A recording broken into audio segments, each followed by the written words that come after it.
I have a pretty good understanding and pulse of what's going on there, what kids are on the right track, some that I see that are on that tipping point that could possibly make it, and maybe others that I'm like, I think this is going to fizzle out.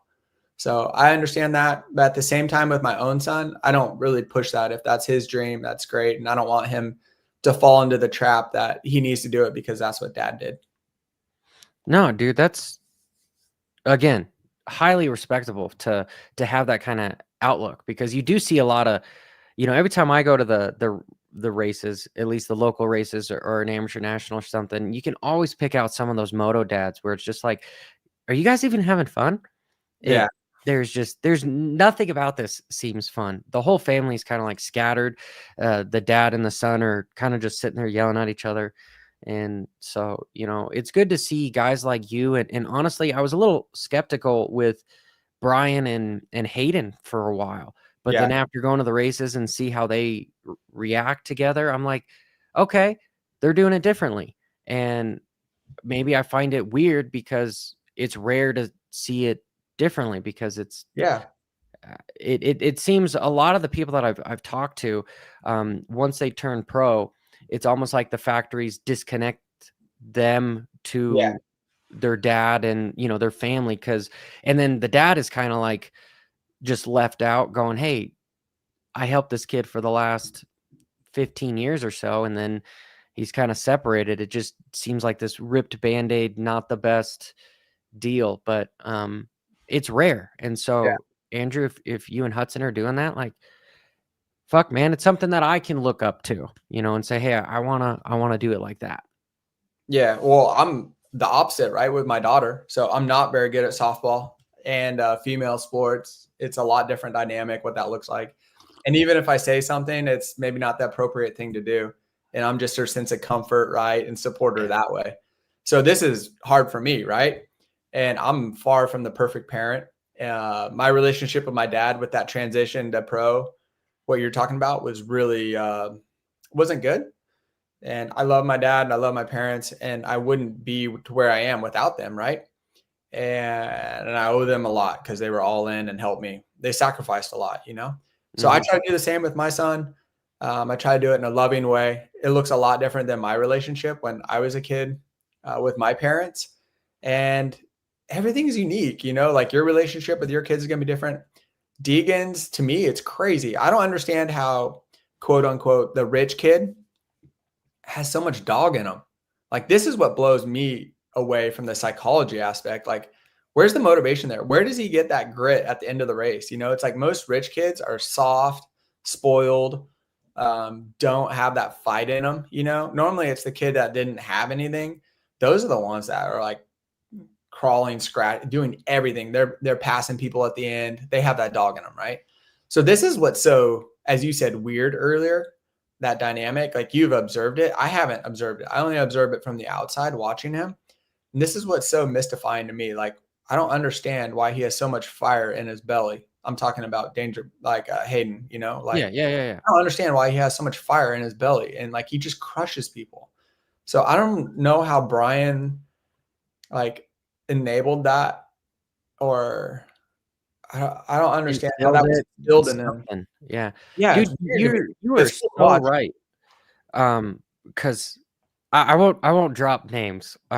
But there's been a couple rich kids that live here in Colorado, and I would go ride at their tracks, and they were lazy. Yeah, And I was like, dude, if I had this, if I had the track, if I had the water truck, if I had all this, like, I'd be out here fucking pounding out 45 minutes moto all the time. Like, you guys have got $50,000 bikes there. You yeah, can fly to the races being a 3-digit number, like, but you'd rather just go to the lake and hang out on your $100,000 speedboat, yeah, you know? And then it was funny. It was like, I don't remember who told me, but they were going, Johnny, what's the goal? Right? What's the goal? yeah, And it was like, well, the goal is to make money. And he's like, bingo. If you already have money, why are you out there working your ass off trying to make money when you could just go retire right now? And I just, it didn't hit me until it hit me, right? And you're right, because Hayden doesn't have to go do that. And so, like, I'm honestly interested to see if he's going to hang out for have like a long career, or if he's just gonna like, okay, I'm 450, I win a championship, and then I'm kind of over it. I can retire, as opposed to being this just multi-defending champion, just work your ass off for a decade kind of a dude. I don't know. We'll see. I disagree. I think if he doesn't stick around forever, he's racing something else because he already has all those resources. I don't think he's necessarily motivated by money because he has those resources, right? Yeah. Whether he did that or not, whether he races at a high level or not. So to me, it's like he's a fighter, he's a competitor, and that's where I think he wakes up and gets out of bed and is like, I'm going to crush it today, right?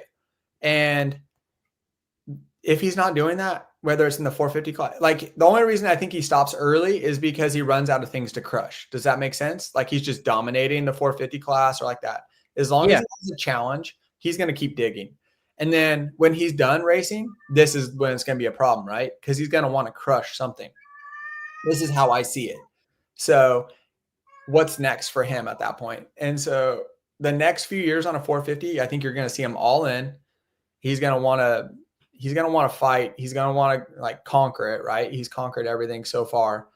And it's going to be interesting to see how it works because, the higher up you get, the people he's going to be racing, they have a lot of those, the bases covered. They're smart, they're intelligent, and they have the knowledge, but also they're in a good space, but age-wise, team-wise, they have a lot of the elements it takes to win. So I think it's going to be a good fight for everyone. Well, you make a good point because, like, his dad too, kind of like yourself, you guys are racers in general. If you're not there, you're like, hey, I'm gonna go do Qatar, and Dakar, and the rally truck stuff, and everything under the sun. They're going to be able to race stuff. So, but what is he motivated by if it's not money? Like I agree with you. It's not money. Is it just motivated by just the sheer will to just kick everyone's ass?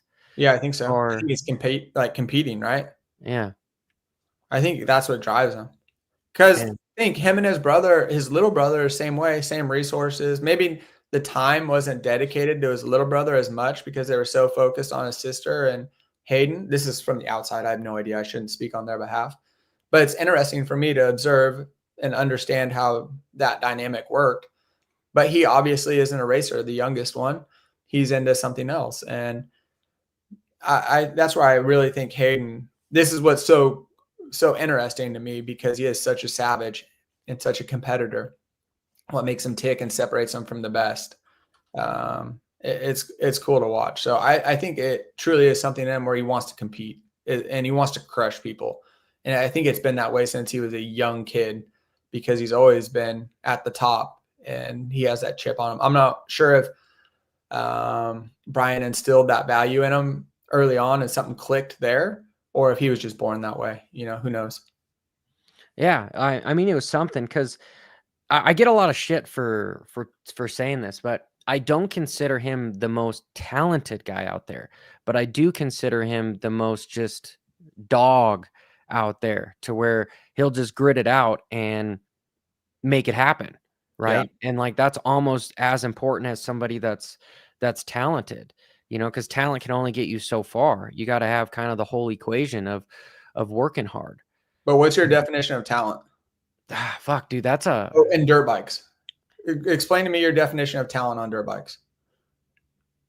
Because nobody hops on a dirt bike and naturally just crushes it, right? So it's just how they learned how to ride.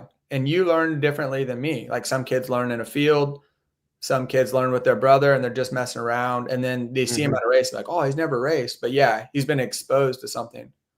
maybe, dude. Okay, it's such a broad term to try to define simplicity, simple. Somebody that catches on easy, where it looks like they can just go out there and like, hey, the line there is triple quad, whatever. But if damn you, Andrew, because then by me speaking on my definition, it puts Deegan as in like he's one of the most talented guys out there, which I believe is true. I just think somebody, if I'm comparison, and I know comparison is a theft of joy, but it seems like Cole Davies to me seems more talented than Deegan, but Deegan, his mentality is better than Cole's, which enables him to beat him. He doesn't have to have the fastest lap times, but he can push harder throughout the entire race, and his confidence is there. So not many people are going to get under him. And what he does to the entire field is, Joe or whoever he's racing against, he kind of gets in their head. And I honestly already see him somewhat getting in the head of Jett, because I saw a video from Bud's Creek of guys that were flipping off Jett. And so Jett then comes up to him and has to kind of shut him down just as fans. And it's like the fans are almost even getting in under Lawrence's skin before they even race against each other. Yeah. I don't know. It's interesting because when you get on the track, everything else disappears. But in terms of the talent, I don't think there's such a thing as talent. I think if you look at the Lawrences, what were they exposed to? A lot of coaching, different conditions. You see their quote unquote riding style where everyone says they're so talented, but they observed other riders in Europe hopping around, really technical, exposed to a lot of different conditions where there was sand, hard packed, rough tracks, riding when it was super cold, all these different things. So I think their box of what they were trained in is much wider and bigger than other people. So then therefore they look more talented. Cole Davies, you mentioned, he looks super talented, right? But he rode a lot of Supercross back home with good coaching, with Ben Townley, who'd been exposed to a lot of different things. I'm sure a lot of people were involved in just coaching, but I know Ben has been one that's been mentioned. He's really intelligent, knowledgeable. So then when he comes over here, he's already kind of prepared, Cole Davies is, and looks talented, right? You say. Deegan's grew up with a Supercross track. His dad's super knowledgeable, smart, understands racing from a technical standpoint, knows where he wasn't exposed or didn't have the experience before he turned pro. And he values these things and exposing his kids and giving them everything they can. So when they have that situation, they can make the most of it. So I don't think talent is necessarily the correct word, but the word that you said, the mentality, this is where racers are different, right? Like your mentality on how you race, what you value, what's quote unquote successful to you is different than me and different to Deegan and all these things. So I think that's what separates these racers more, is the mentality, how willing they are to adapt, and how they're raised. I think this is the interesting thing to me. It's so cool to see how different people approach it and what they value and how they go about racing. I think that's the coolest thing about it. Interesting that you bring this up, and I don't want to put words in your mouth, so just tell me to shut the fuck up if I am getting it out of context. So by talking to you and what I'm perceiving, what you're telling me as far as success means more is like when preparation meets opportunity. That's when talent happens. Yeah. Right? Rather than just, hey, here's a dirt bike. You're going to be the best in the world just because you're the most talented. Yeah. Right? So that's what you're saying, is you're saying it's learned. Talent is learned. Yeah. Right? I think so. Yeah. Okay. This is the hard part with our racing, right? But you can give a rich kid, like you said earlier, all these, you can expose them to everything, but they don't do anything with it, right? So I don't know. I'm around amateur racing. I have a kid that races. I love Dakar, like what you said earlier. So now I navigate for people in a car. So essentially you're a coach in the car trying to tell them where to go, trying to get the most out of your driver. So I look at all these things in my environment and I try to learn from the races nowadays, on what makes people the best, and for myself, because I love to race. I want to be the best that I can when I hop on a bike and have the most fun, because when you crush it, you have fun, right? And fun is fast and all those things. Yeah. So this is why I look at it. I think about it a lot, and I'm consumed with dirt bikes. So this is why I ask, or what your definition is, so I could learn and think about it in different ways. Dude, it makes sense, because there's been a couple books that I've read where it's like the whole 10,000 hour deal, Yeah. to be proficient, right? And so it's kind of like the guy that outworks the other guy is going to have the most opportunities perceived with a little luck.